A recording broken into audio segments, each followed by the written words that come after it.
Al dolerme tu ausencia, por tu imagen suspiro, y en mis sueños te miro como frágil visión.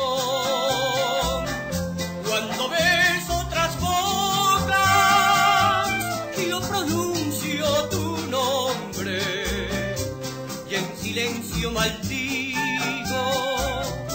esta cruel tentación.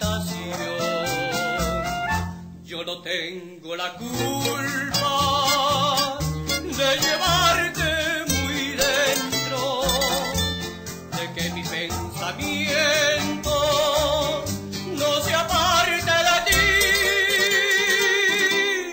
Por eso te pido con el alma rendida que me quites la vida o me digas que sí.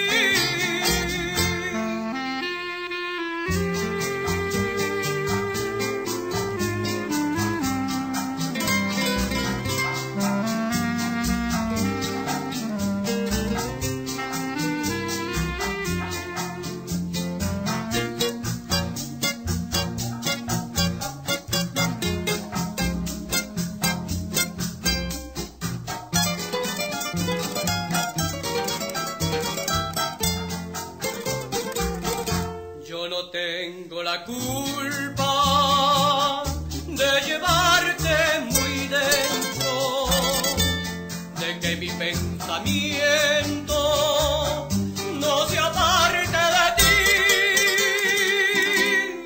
Por eso te pido